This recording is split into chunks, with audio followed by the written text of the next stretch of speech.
Hello and welcome to The Weeping Shed, where people bring in their old stuff that reminds them of relations who've passed away. And then we fix their stuff using oldie-worldy craft skills. And then hopefully the people who brought in the stuff get all emotional and do some weeping. It's incredibly wholesome. Sam here is one of our craftspersons. Hi, Sam. Hi, Benji. Well, you're the sort of handsome craftsperson in a woolly jumper I wouldn't mind taking home to meet my mum. I know. What are you up to, Sam? I'm repairing this miniature grandfather clock brought into us by Maureen. Lovely.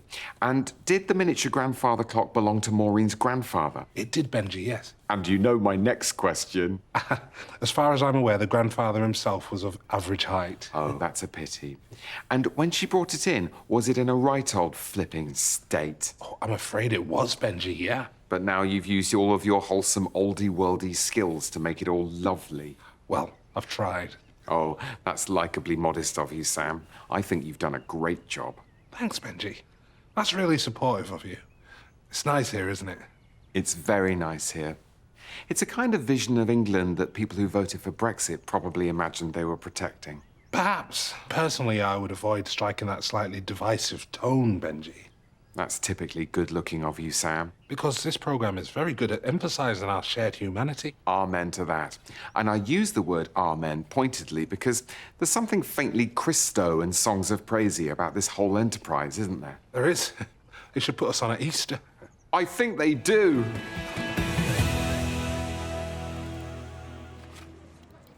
Email from the Channel 4 lawyer. We can't call Russell Brand that. What, you mean we can't say he's a... No, we can't say that. What can't we say? So what you think?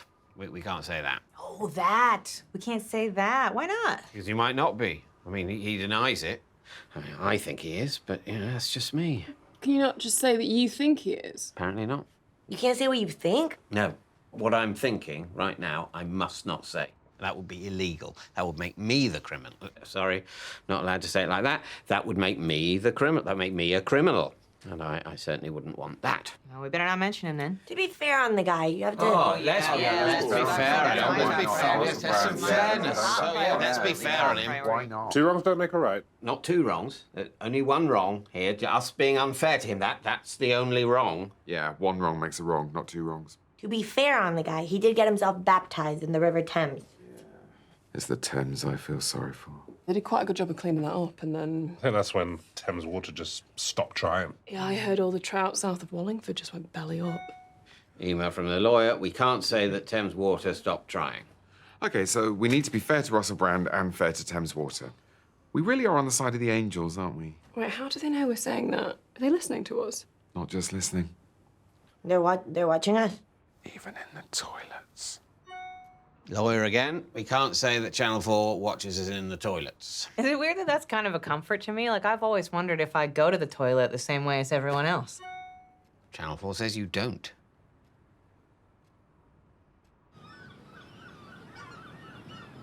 Yeah, no, I haven't got round to watching John Wick 4 yet. Oh, you must. It's absolutely brilliant. Was the violence as intense as you'd hoped? It's off the scale. There's this brilliant fight scene where John Wick's got to get up these steps to a church, and he's ambushed by these swarthy Mexican Arab Russians. Baddies. That's racist of you to assume that, but yes, they are. The first guy tries to slash John Wick with a machete, but he ducks, punches the guy in the ribs, and then shoots him in the face point blank, and the guy sadly passes away. Just at the moment when John Wick's jumped from behind by a bloke with a massive chain. John Wick tosses him over his shoulders, splat, onto the ground, bang, shoots his face off. The chain guy sadly passes away. Just as a knife slashes at John Wick, he swerves, smashes the knife guy with the massive chain, shoots his brains out, he sadly passes. The next guy gets throttled with the chain, but just when he's on the point of sadly passing away, John Wick grabs his knife and thrusts it deep in the throat of a bloke who's come literally from nowhere, and now he passes away peacefully on the end of the knife, surrounded by his friends. 3 heavily tattooed Mexican Arab Russians who charge, firing machine guns, but John Wick's a better shot. Bam! Sadly passes away. Bam! Sadly passes over. Bam! Sadly no longer with us. What a wonderful bloodbath. And that's just the first 10 seconds of that scene. Another point, gents? Thanks. Oh, this lobster looks nice. I caught it this morning out by the bay. All right. Only half an hour since I plunged it alive into boiling water. And it fell asleep on this day, 12th of June, 2025. Can you take a picture? My battery sadly passed away. Previously on Sweary Aussie Drama. I'm giving the fucking farm to this cunt. Fuck's sake! This fucking farm's my fucking farm now. Piss! I fucking love you, you stupid fucking bitch! You fuck! This is my fucking farm now! Surprise! A fucking prize! Is this motherfucker my fucking mother or what? This is my fucking farm now. You fucking killed the cunt, you dozy fuck! Which cunt did I kill? I'd like to say a few fucking words. She was a dick, and now she's fucked. Forever fucked. Here, fucking here. Too fucking right. Well fucking said. That dead fucker wasn't fucking dead when we thought she was fucking dead, but she's fucking dead now. Say what you like about that dead dick, but she loved this fucking farm. Her fucking farm. But since the lazy asshole left no fucking will, the fucking farm reverts to yours fucking truly. It's my fucking farm again. I found a fucking wheel. Fuck! Fuck! Fuck's sake! I've kept this fucking farm together through famine and fucking flood, and I'm fucked up the twat if I'm gonna let some prick steal it out from under my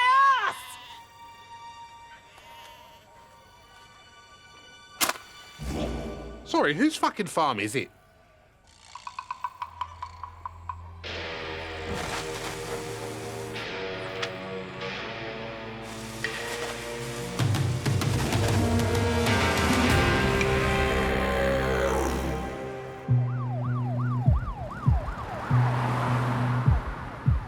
And so, Prime Minister, we've utilized the billions of pounds provided to us over the last decade into understanding not only the cause of climate change, but also what practical actions we can take to slow and even reverse the effects on our globe. I give you our fully comprehensive report.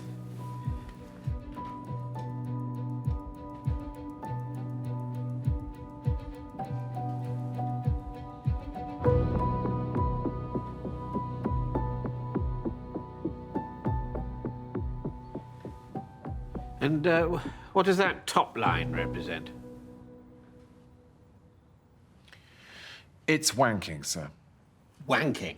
That's right. After all our extensive research, we found that masturbation accounts for fully 92% of the negative effects of climate change. If we can sort that, the planet would essentially be saved. It's brilliant news. No, it isn't. What's brilliant about it? Well, we've solved the problem. We don't need to cut down on fossil fuels, flying, eating meat. We don't even need to do the recycling. We just stop wanking. Easy for you to say. You're not going into an election next year. What am I supposed to campaign on? Vote for me and stop masturbating? It's never been tried before, Prime Minister. Well, there's a reason it's never been tried before. The opposition would have a field day. Or field day, more like. That is not helping. Look, you don't need to ban wanking. You just put a tax on it. A tax on emissions. Are you really a scientist? Look, say £2,000 per wank. I'm not paying that. We can scarcely get them to cough up 170 quid for a TV licence, and that's thousands of hours of entertainment. You're expecting them to pay £2,000, and they have to do it themselves. Look, Prime Minister, we can avoid making it a party political matter. We find a cross-party consensus and put it to the people in the form of a referendum. Yes, a straightforward choice. The world as we know it is going to end unless we cut out airplanes, fossil fuels, cars, plastic, everything. Or stop wanking. Right. So the referendum question would be wanking or everything else? Yes, wanking or civilization as we know it. Right.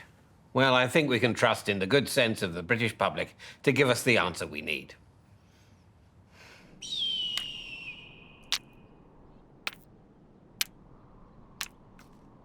Turns out there are just some questions that shouldn't be decided in a referendum.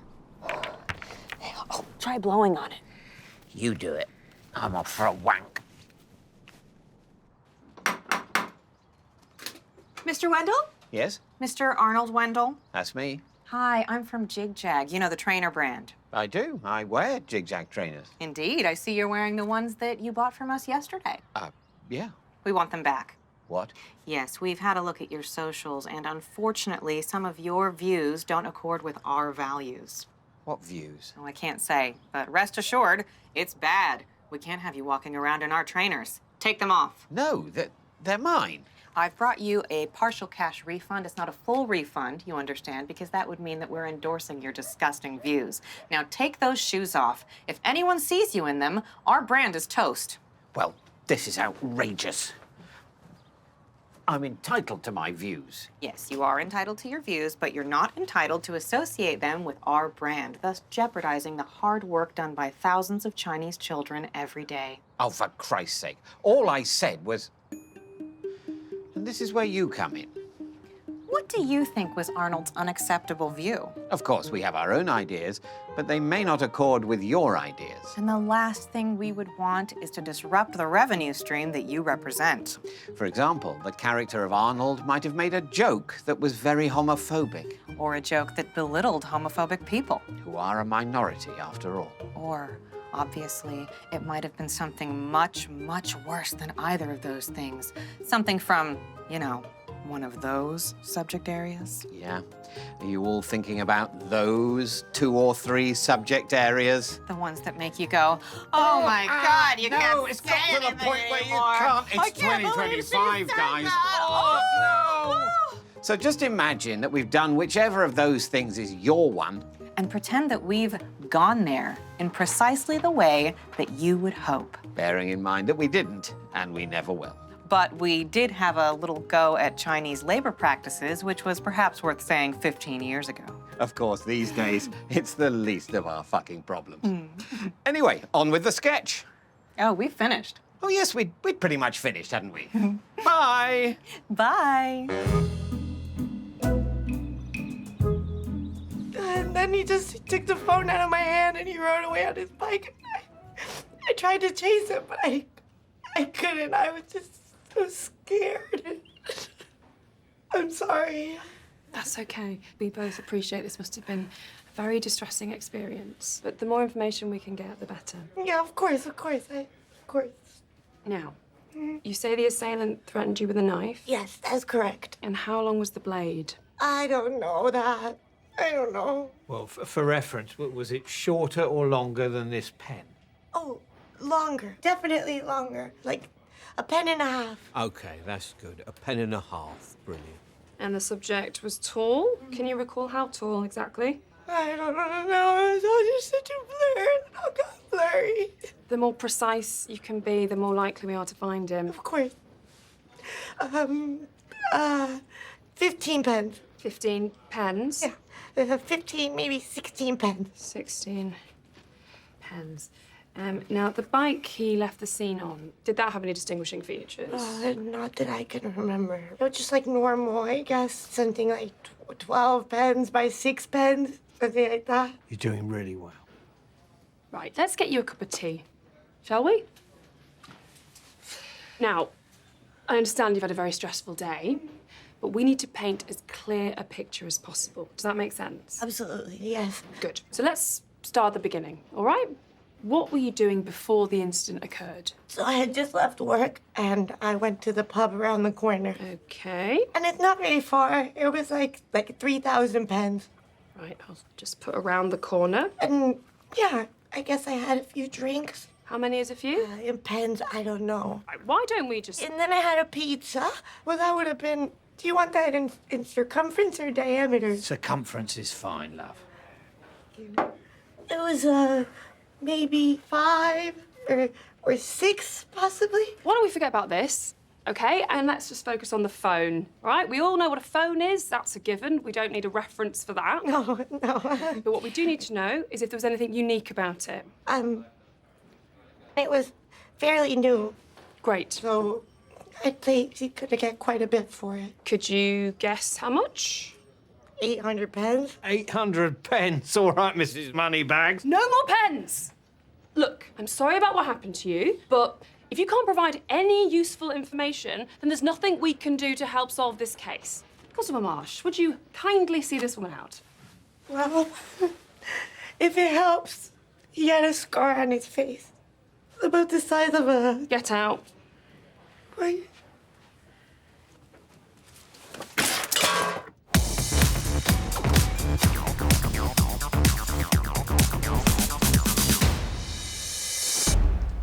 It's day 20, and the middle-aged men have just been told they're going to be joined by a middle-aged woman. Joined by a middle-aged woman.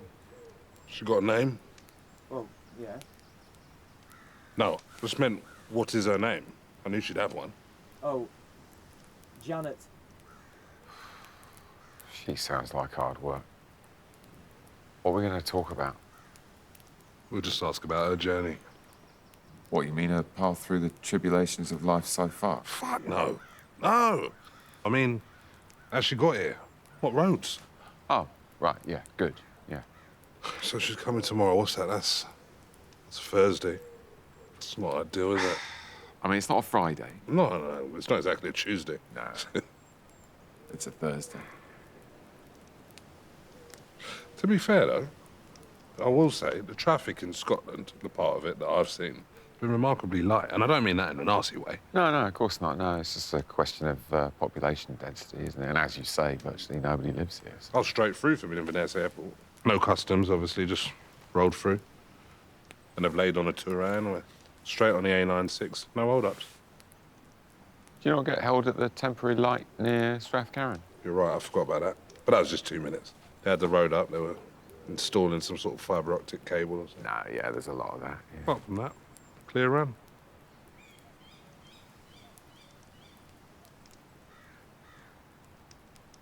I've got prostate cancer.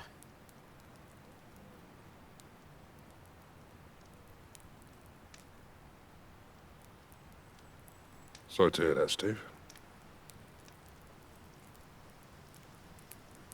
Maybe that's something you could talk to Janet about. Yeah.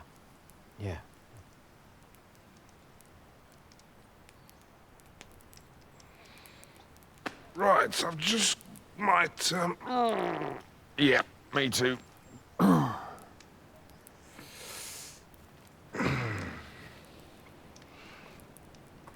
I think that's one of the curable ones. If they've caught it early.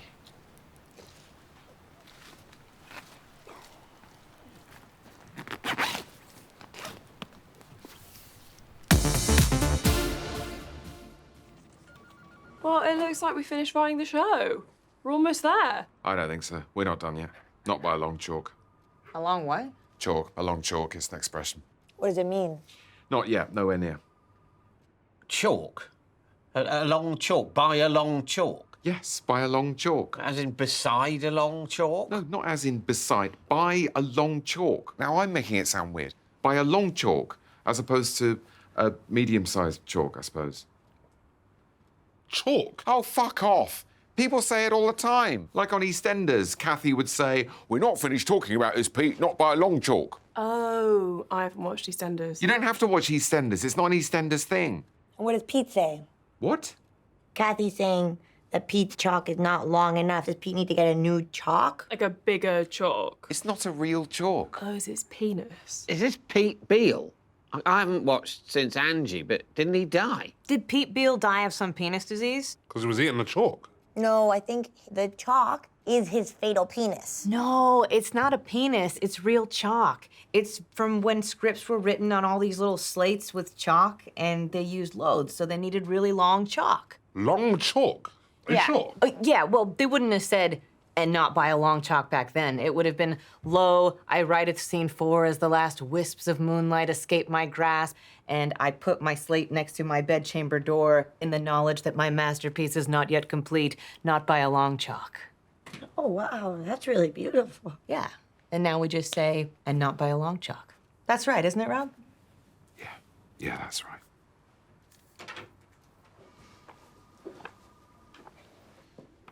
Is this the way to the pool? Yeah, just through there.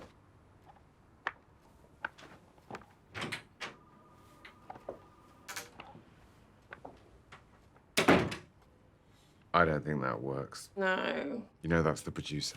Yeah. Look, we all knew we needed something. We couldn't end on the chalk discussion. So you type something a bit mad, a bit visual, let's mix it up a bit. Can't all be people just talking and talking and talking. What would Python do? Let's try something a bit wacky.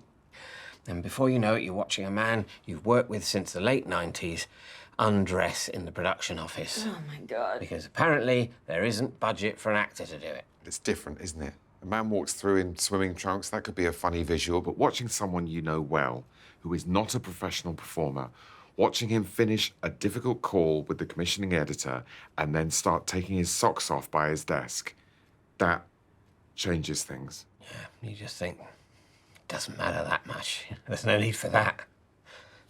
Let's just let the item fizzle out and... Stop.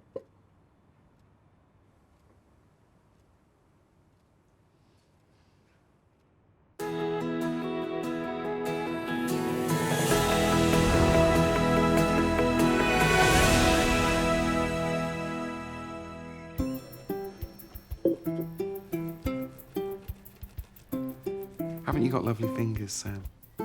Thanks.